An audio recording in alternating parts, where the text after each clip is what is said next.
ప్రేక్షకులకు నమస్కారం అండి. మనం ఇప్పుడు ఒబెసిటీ, స్థౌల్య రోగం అంటే వెయిట్ గెయిన్ రకరకాల పేర్లు పెట్టుకుంటున్నాం మనం. చాలా ఎక్కువ ఉందండి ఈ ప్రాబ్లం ఇప్పుడు. ఆ మెడిసిన్స్కి కూడా విపరీతమైన డిమాండ్ ఉంది. వెయిట్ లాస్ ప్రోగ్రామ్స్ జిమ్ములు వాళ్ళు పెడుతున్నారు, అనేక రకాల మందులతోటి పెడుతున్నారు. అదేవిధంగా వారంలో మీరు 10 కేజీలు తగ్గిపోతారు, లేకపోతే 5 రోజుల్లో 5 కేజీలు తగ్గిపోతారు. ఇటువంటి పబ్లిసిటీస్ ఎన్నో వస్తున్నాయండి. అంటే అటువంటివి వస్తున్నాయంటే అందరికీ కూడా క్లయింట్లు ఉన్నారనే అర్థం. దాని అర్థం ఏంటంటే చాలామంది ఇవాళ ఎక్కువ పర్సంటేజ్ ఒబెసిటీ తోటి ఇబ్బంది పడుతున్నారనేది మనం తెలుసుకోవాలండి. ఇక్కడ ఇందులో ముఖ్యమైనది ఏంటంటే ఒక ఏజ్ దాటాక, అంటే ఒక 50-55 అయ్యాక ఆటోమేటిక్గా శరీరం అనేది గుల్లబారటానికి అవకాశం ఉందండి. ఎందుకంటే వర్క్ చేసేది తగ్గొచ్చు. 60 వచ్చేటోడికి రిటైర్ అయిపోయి ఇంట్లో కూర్చోవడం, ఖాళీగా టీవీ చూస్తా దొరికిందల్లా తినటం. ఇక్కడ ఒబెసిటీ పెరగడానికి కారణం ఒక విధంగా చెప్పాలంటే ఫోను, టీవీ, ఈ రెండు. మనం ఏం చేస్తామంటే డైనింగ్ టేబుల్ మీద తినటం కానీ, కింద కూర్చుని అందరం కలిసి తినటం కానీ మానేసాం.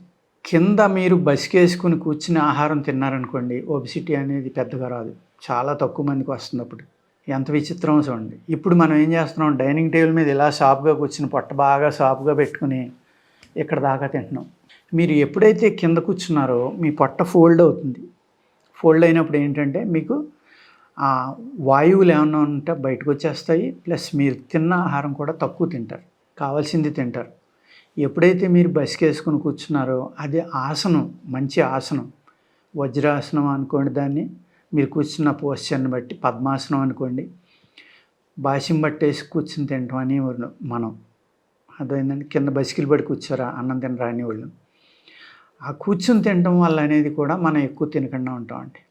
అదేవిధంగా ఆ ఫోన్ చేతిలో పెట్టుకుని చూస్తాను, లేకపోతే ఆ టీవీ చూస్తానో పక్కన పెట్టుకుని ఇంకా అలా తింటానే ఉంటారు. అది ఎంత తిన్నారు అనేది పిల్లలకి అదే అలవాటైంది, పెద్దవాళ్ళకి అదే అలవాటు. ఏం తింటున్నాము, ఎంత తింటున్నాము అనేది అసలు ఎవరికి అక్కల. అప్పుడు ఏం చేస్తున్నాం మనం, ఇక్కడ నిండినా కూడా తెలియకుండా ఇందులో మునిగిపోయి ఇంకా అలా తింటానే ఉన్నామండి. దానివల్ల కూడా ఒబెసిటీ అనేది చాలామందికి పెరిగిపోతాం. టీవీ చూస్తే పెరిగిపోతుందా, లేకపోతే ఫోన్ చూస్తే పెరిగిపోతుందా అని అడగచ్చు. ఎందుకు పెరిగిపోతుందంటే కారణం అది. మనం ఈ లోకంలో లేము కదండి, అందులో మునిగిపోయాం.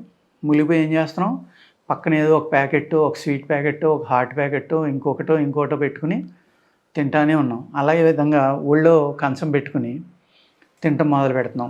పిల్లలకి ఏం చేస్తున్నారు తల్లిదండ్రులు, వీళ్ళు ఫోన్ ఆడికి ఇచ్చేస్తే పేచి పెట్టడం, ఏది పెట్టినా తినేస్తాడు.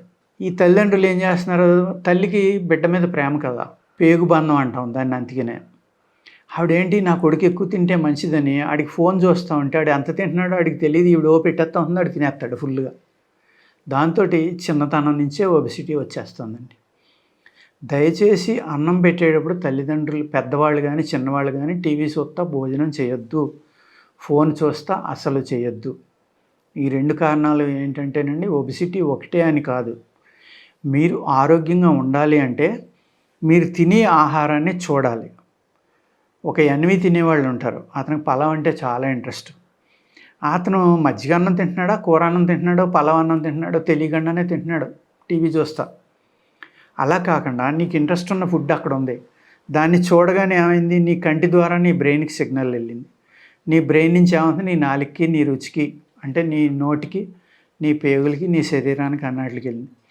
ఎప్పుడైతే దాన్ని చూసి నువ్వు బ్రెయిన్ తోటి అబ్బా నాకు చాలా ఇంట్రెస్ట్ ఉన్న కూర, ఇష్టమైన కూర అని దాని ఒక చూసావో, ఆల్రెడీ దాని యొక్క సిగ్నల్స్ నీ బ్రెయిన్కి వెళ్ళిపోయినాయి. అక్కడి నుంచి నీ నోటికి వచ్చేసినాయి. నీ నోట్లో లాలాజలం ఊరటం మొదలు పెడుతుంది, సెలైవా. అది ఎన్ని అద్భుతాలు చేస్తుందో డాక్టర్లు చెప్తారు. ఆ సెలైవా అనేది పూర్వం దెబ్బ తగిలితే నాకే పోతుంది అనేవారు, నోట్లో పెట్టుకుని పీల్చారు అనేవారు. అక్కడ పీల్చడం వల్ల ఏమవుతుందంటే ఈ సెలైవా అనేది అంటుకోవడం వల్ల ఆ పుండు తగ్గిపోతుందండి. అంత అద్భుతమైన యాంటీబయాటిక్ మీ నోట్లోనే ఉంది. అది ఊరకుండానే మీరు తినేస్తున్నారు, ఎందుకంటే దాని ఒక చూడలేదు కదా, ఏం తింటున్నారో కూడా మీకు తెలియదు. పెరుగన్నం తింటున్నాడో లేదో తెలియదు ఆ పిల్లోడికి, కూర తింటున్నాడో తెలియదు, పప్పు తింటున్నాడో తెలియదు. ఈ అమ్మ పెడుతుంది, వాడు తింటానే ఉన్నాడు. అప్పుడు ఏమవుతుందండి, దానివల్ల ఒబెసిటీ పెరిగిపోతుంది. అది ఒంటికి వంట పట్టదు, ఓన్లీ ఫ్యాట్ పెరుగుతుందేమో కానీ ఈ ప్రోటీన్స్ కానీ, మినరల్స్ కానీ, విటమిన్స్ కానీ ఇవన్నీ బాడీ అబ్జర్వ్ చేసుకోవాలి అంటే ఏం చేయాలి? ఆ తినే ఆహారాన్ని చూడాలి, అది నోట్లో పెట్టుకోవాలి, వాసన చూడాలి. కళ్ళు తర్వాత రెండోది ముక్కు. ఆ ముక్కు ఆ స్మెల్ తగిలేవాడికి నీ బ్రెయిన్‌కి సిగ్నల్ ఇస్తుంది.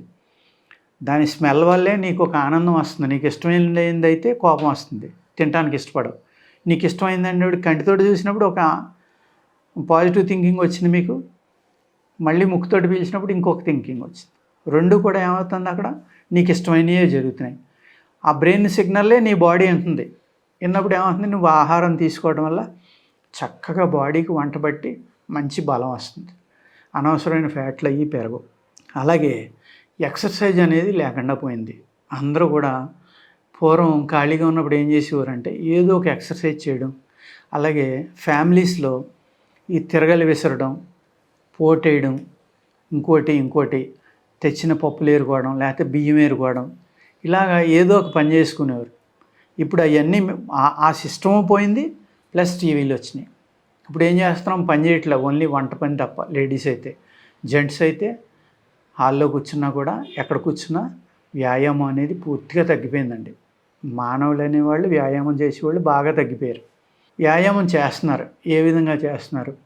అక్కడ కూడా మళ్ళీ ఆలోచించుకోవాలి. నా శరీర తత్వం ఏంటి? నేను ఏ విధమైన ఎక్సర్సైజ్ చేయాలి? నేను ఏ విధమైన ఆహారం తీసుకుంటే నా ఒబిసిటీ తగ్గుతుంది? అదేవిధంగా నేను ఏ విధమైన ఎక్సర్సైజా, యోగానా, జిమ్మా, ఇంకోటా ఏది చేయాలి? ఏది చేస్తే నా బాడీ యొక్క ఒబిసిటీ తగ్గుతుంది? ఇవన్నీ ఆలోచించుకుని జాగ్రత్తగా వ్యాయామం అనేది చేస్తే ఒబిసిటీ తప్పనిసరిగా తగ్గుతుందండి. అదేవిధంగా ఈ ఒబిసిటీ అనేది రెండు మూడు రకాల బ్యాక్టీరియా వల్ల కూడా వస్తుందండి. ఎలాగా అంటే ఒక రకం బ్యాక్టీరియా మీ బాడీని లూజ్ చేసేస్తుంది అనమాట. అదొక టైప్ ఆఫ్ బ్యాక్టీరియా. వాళ్ళు పాపం 3 పూట్ల తినటం మానేసి ఒక్క పూట తినే దాంట్లో సగం తిన్నా కూడా ఆ ఆహారాన్ని అతని బాడీ అంతా స్ప్రెడ్ చేసి గుల్ల చేసేస్తాం, బాడీని లూజ్ చేసేస్తాం. వాళ్ళు ఎంత మానినా కూడా వాళ్ళకి ఫుడ్ ఎంత కంట్రోల్ అయినా ఒక 100 గ్రాములు కూడా తగ్గరు. వాళ్ళు ఏం చేయాలంటే వాయు విడంగాలతో చేసిన లేహ్యం ఒకటి ఉందండి, విడంగావ లేహ్యం అంటారు దాన్ని. అలాగే వాయు విడంగాల ద్వారా చేసుకున్న తైలాలు ఉంటాయి. ఆ తైలం బాగా ఒంటికి రాసుకుని ఆ లేహ్యం తింటే దానికి సంబంధించిన బ్యాక్టీరియా చాలా వరకు కంట్రోల్ అయిపోతుందండి. అది తిని ఏం చేయాలి? ఆ టైప్ వాళ్ళు ఒక 100 ml వాటర్ తీసుకుని 30 grams honey, 25 to 30 grams honey తీసుకుని బాగా వేడి నీళ్ళలో కలుపుకొని బాగా తిరగబోసుకోవాలండి. ఎర్లీ మార్నింగ్ తిరగబోసుకుని మీరు ఆ నీళ్లు అలా వేడిగా ఉండగానే తాగారనుకోండి, కొద్దిగా నిమ్మకాయ పిండండి మస్ట్ అండ్ షుడ్గా. ఎందుకంటే విటమిన్ సి అనేది మస్ట్ అండ్ షుడ్గా చాలా ఇంపార్టెంట్. అదేవిధంగా తేనెలో ఉన్న విషాలు ఏమన్నా ఉంటే దానికి విరుగుడు ఓన్లీ నిమ్మకాయ అండి. అంచేత ఎందుకంటే విషం పువ్వుల నుంచి తెచ్చి ఉండొచ్చు తేనె పురుగులు, ఆ తేనెటీగలు. ఆ తేనె మనం తీసుకున్నాం అనుకోండి, ఒళ్ళంతా దద్దులు రావటం, లేకపోతే ఊపిరితిత్తులు, ఊపిరి సలపపోవడం ఇలాంటివి కూడా ఉంటాయి. తేనెలు అందరూ తేనె మంచిది అనుకుని తెగ తింటూ ఉంటారు, కానీ ప్రమాదం కూడా జరుగుతూ ఉంది ఎప్పుడైనా, రేర్ కేసెస్లో. దాని నుంచి మీరు ఇబ్బంది పడకుండా ఉండాలంటే కొద్దిగా నిమ్మకాయ పిండండి. ఈ విధమైన డైలీ మార్నింగ్, ఈవినింగ్ 2 పూట్ల కనుక మీరు తాగండి. ఇలాగ వేడి శరీరంలో అయితే తలపోటు వస్తుంది, కాళ్ళు చేతులు మంటలు వస్తే డోస్ తగ్గించుకోండి, లేకపోతే అది మానేసి ఇంకేదైనా మార్గం చూసుకోండి. అంచేత ఈ విడంగాది లేహ్యం విడంగావ లేహ్యం, విడంగాలతో తయారు చేసిన ఒక నలుగు పిండి కానీ అది కూడా మీరు ఏదైనా దేంట్లో అయినా కలుపుకుని బాగా రాసుకుని ఇది లోపలికి తీసుకోవడం వల్ల ఈ చర్మం మీద ఉన్న పై పొరలో బ్యాక్టీరియా చచ్చిపోతుంది, పొట్టలో ఉన్నది చచ్చిపోతుంది. తేనె అనేది మీ శరీరాన్ని గట్టిపరుస్తుందండి. ఒబిసిటీ తగ్గడానికి చాలా చక్కగా పనిచేస్తుంది. ఓకేనండి, నమస్కారం.